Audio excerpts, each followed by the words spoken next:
सर्दियों की छुट्टियां शुरू होते ही रिया और सिया दोनों बहनें बहुत ही ज़्यादा खुश थी, क्योंकि बहुत महीनों के बाद वो अपनी मम्मा सीमा के साथ अपने नानी नाना के गांव में जाने वाली थी। सीमा के मुंह से घर आते ही नानी नाना के पास जाने की बात सुनते ही दोनों बेटियां खुशी से उछल पड़ी, क्योंकि उन्हें अभी भी याद था नानी के हाथ की गर्मा गर्म रोटियां, गर्मा गर्म गुड़ की चाय और रज़ाई में लिपटी हुई कहानियां। सीमा अपने माता पिता की एक लौती बेटी थी और उसके माता पिता बहुत ही ज़्यादा बूढ़े हो चुके थे। सीमा के माता पिता दिल्ली के एक बहुत ही छोटे से गांव में रहते थे और सीमा के पिताजी मूंगफली बेचने का काम करते थे। सीमा के पिताजी ने गरम मूंगफली को बेचते हुए ही अपनी बेटी को बहुत ही अच्छे से पढ़ाया लिखाया और उसकी शादी बहुत ही धूमधाम से शहर में रहने वाले पुलिस ऑफिसर के साथ की। सीमा अपने छोटी सी प्यारी सी फैमिली के साथ चंडीगढ़ रहती थी। सीमा हर साल सर्दियों की छुट्टियों में ही अपने मायके में आया करती थी और आज भी सीमा अपने मायके आ रही थी। सीमा के पति को दिल्ली में अपना कोई काम था तो उसने अपनी पत्नी सीमा से कहा कि मैं तुम तीनों को तुम्हारे मायके के गांव में छोड़ दूंगा। सीमा की दोनों बेटियां रिया और सिया आज बहुत ही ज़्यादा खुश थी। कुछ ही पलों में उनकी गाड़ी उनके नानी के गांव में पहुंच गई।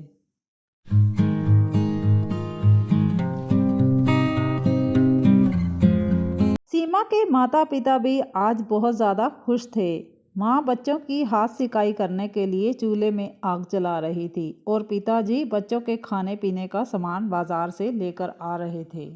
कुछ ही पलों में सीमा अपनी दोनों बेटियों के साथ अपने मायके में पहुंच गई। अपनी बेटी सीमा और उसकी दोनों छोटी बेटियों को देखते ही बूढ़े माँ बाप की आंखों में अलग सी चमक आ गई, क्योंकि सीमा के बूढ़े माता पिता का सीमा और उसके बच्चियों के अलावा और कोई भी सहारा नहीं था। नानी बहुत ही प्यार से बच्चियों को और सीमा को अंदर लेकर गई, गरम कंबल में बिठाया और बहुत ही अच्छे से अपनी लाडली दोहतियों और अपनी बेटी सीमा को चाय पानी पिलाया। रिया और सिया को अपनी नानी मम्मा के हाथ की बनी हुई गुड़ की चाय बहुत ही ज़्यादा पसंद थी। नानी मम्मा ने अपने हाथों से बहुत ही प्यार से गाजर का हलवा घर पर बनाया और साथ ही नानू पापा बाजार से अपनी दोनों दोहतियों के लिए कुकीज़ और नमकीन लेकर आए। माँ के हाथ की चाय और साथ ही गाजर का हलवा खाते ही सीमा को बहुत ही अच्छा लगा और साथ ही उसके बचपन की यादें ताज़ा हुई। नानी मम्मा ने चूल्हे पर सरसों का साग बनाया जो रिया और सिया को और साथ ही उनकी मम्मा सीमा को बहुत ही ज़्यादा पसंद था। सीमा की पुरानी गांव में रहने वाली सहेलियां सीमा से मिलने आई। सीमा को उनसे मिलकर बहुत ही ज़्यादा खुशी हुई। फिर बातों ही बातों में दोपहर के खाने का वक्त हुआ। नानी मम्मा ने सरसों के साग के साथ मक्के की रोटी बनाई और साथ ही मक्खन और लस्सी भी घर पर बनाकर तैयार की। पूरी फैमिली को माँ के हाथ का बना हुआ सरसों का साग और मक्के की रोटी बहुत ही ज़्यादा पसंद आई। उस दिन बातों ही बातों में रात हो गई। रात के समय नानी मम्मा ने सबके फेवरेट राजमा चावल बनाए। रिया और सिया को अपनी नानी मम्मा के हाथ के बने हुए राजमा चावल बहुत ही ज़्यादा पसंद आए। ठंड के चलते बाहर आंगन में कोहरा पड़ने पर सब लोग कमरे के अंदर चले गए और नानी मम्मा ने हाथ सिकाई करने के लिए अंगीठी में आग जलाई और सीमा के पिताजी मूंगफली को स्पेशली दोनों बच्चियों के लिए दोबारा से गर्म करके लाए। दोनों बच्चियों ने बहुत ही प्यार के साथ गरम गरम मूंगफली खाई और साथ ही नानी मम्मा से कौवे और लोमड़ी की बहुत ही प्यारी कहानी भी सुनी। ऐसे ही बातों में बच्चों को नींद आई और सुबह हो गई। सुबह होते ही रिया और सिया मॉर्निंग वॉक के लिए अपने नानू पापा के साथ सैर करने के लिए गए।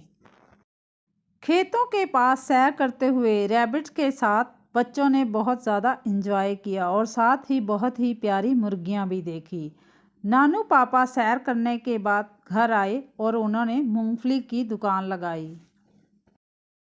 ऐसे ही हर रोज़ नानू बाहर मूंगफली बेचकर आते और शाम को दोनों बच्चियों के लिए खाने के लिए बहुत ही स्पेशल चीज़ें लाते।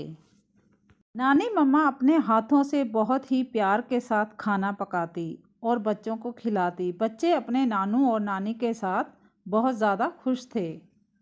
फिर 25 दिसंबर क्रिसमस डे आया तो उस दिन दोनों बच्चियों ने नानू पापा से कहा कि हम गांव के बच्चों के साथ क्रिसमस डे मनाना चाहते हैं। तो फिर बूढ़े नानू पापा झट से बच्चों को इकट्ठा करके लाए और बहुत सारे गिफ्ट्स और सेंटा क्लॉज की कैप्स भी सब बच्चों के लिए लाए और इसके साथ ही बहुत बड़ा केक भी बच्चों के लिए लेकर आए। गांव के बच्चों ने पहली बार क्रिसमस डे मनाया। सारे बच्चे बहुत ही ज़्यादा खुश थे। ऐसे ही 2-3 दिन गुजरे और बच्चों की छुट्टियां ख़त्म हो गई। अब रिया और सिया को अपने घर वापस जाना था। नानू बहुत ही उदास थे और रो रहे थे। रिया और सिया बहुत ही समझदार थी। उन्होंने नानू पापा को रोते हुए चुप कराया और गर्मियों की छुट्टियों में वापस फिर उनसे मिलने का वादा किया।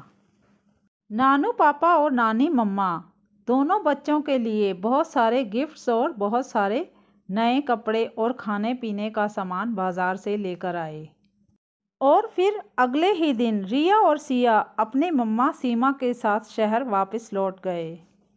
बच्चों को ऐसे जाते देख नानी पापा और नानी मम्मा के चेहरे पर उदासी साफ झलक रही थी। उस दिन सीमा भी बहुत ही ज़्यादा उदास थी, पर दोनों बच्चियों ने नानी नाना को जल्दी मिलने का वादा किया।